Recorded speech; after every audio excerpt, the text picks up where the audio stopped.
अगली जिज्ञासा नमन जी प्रकट कर रहे हैं।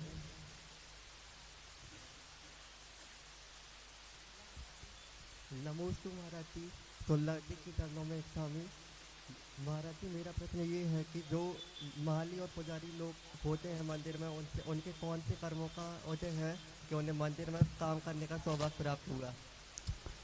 बेटा एक बात ध्यान रखना, जो भी अवस्था आपको प्राप्त होती है वो कहीं ना कहीं किसी न किसी कर्म के उदय से होती है। व्यक्ति क्या करता है कि पूर्वकृत कर्मों को भोगता है। जिसने पूर्व में दान दिया हो, बोला हो और दिया ना हो, पहली बात। दूसरी बात, किसी के दान का हरण कर लिया हो, ऐसे व्यक्ति के लिए आगम में लिखा है कि उनके लिए ऐसी परिस्थितियां आती हैं। आजकल कमेटियां माली बन गई हैं, कार्यक्रम हुआ नहीं कि उसका द्रव्य यहाँ भेजो और वहाँ भेजो।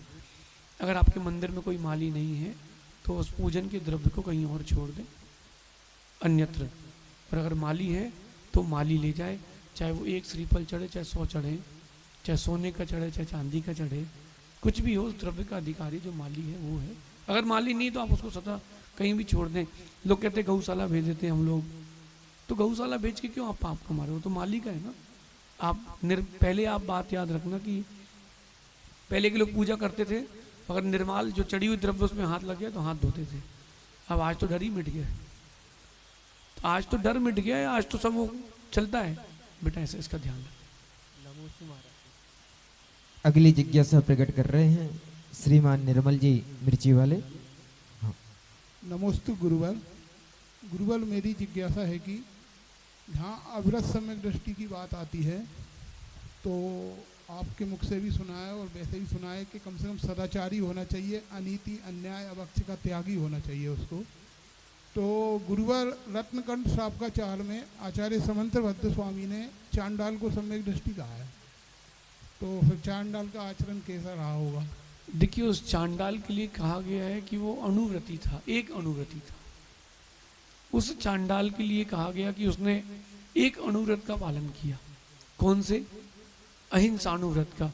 और वो भी उसका क्या नियम था कि चतुर्दशी के दिन अहिंसानुव्रत में भी एक अंश में भी अंश, मतलब उसने अहिंसानुव्रत को पूर्ण रूप नहीं लिया। चतुर्दशी के दिन में किसी को फांसी में नहीं चढ़ाऊंगा, केवल इतने ही से उसने अनुव्रत लिया है, इसके अलावा उसने कुछ नहीं लिया। अब आप समझना मेरी बात, उतने से व्रत का ये प्रभाव है। तो फिर क्या कहना, सम्यक दृष्टि जीव जो होता है उसके पास सम्यक्त्वाचरण होता है। कुंदकुंद स्वामी ने शब्द का प्रयोग किया सम्यक्त्वाचरण, सम्मत्ताचरणम। सम्यक्त चरण का मतलब होता है कि सम्यक संबंधी आचरण, ऐसा काम करना जो आपके सम्यक की वृद्धि करे, जो आपके सम्यक की रक्षा करे। पहले के लोग रात्रि भोजन नहीं करते थे, सम्यक दृष्टि। अब अपने आप को सम्यक दृष्टि कहने वाले रात्रि भोजन करते मिलते हैं। रात्रि भोजन करने वाला सम्यक दृष्टि नहीं है। अगर कोई किसी को गाली दे रहा है तो वो सम्यक दृष्टि नहीं है। ये बहुत छोटी बात है, अभी तो श्रद्धान की बात ही पे नहीं आया मैं। जो आलू प्याज खा रहे हैं वो सम्यक दृष्टि नहीं है। हाँ, मंदिर आते हैं, भद्र मिथ्या दृष्टि है, सम्यक दृष्टि नहीं। ऐसा मैं नहीं कह रहा हूँ, लगे आपको तो आचार्य सकल कीर्ति महाराज का ग्रंथ है सुभाषित रत्नार्णव, एक बार उसको देखें, चीज़ों को मालूम चलेगा कि रात्रि भोजन में अगर आप रात्रि में पानी भी पी रहे हो तो भी सम्यक से च्युत है। ये सम्यक्त्वाचरण है। और जब वही सम्यक दृष्टि जीव इंद्रिय विषयों को छोड़ करके 100 में लीन होता है, तब वो दर्शन विशुद्धि में जाता है। ऐसा समझिए।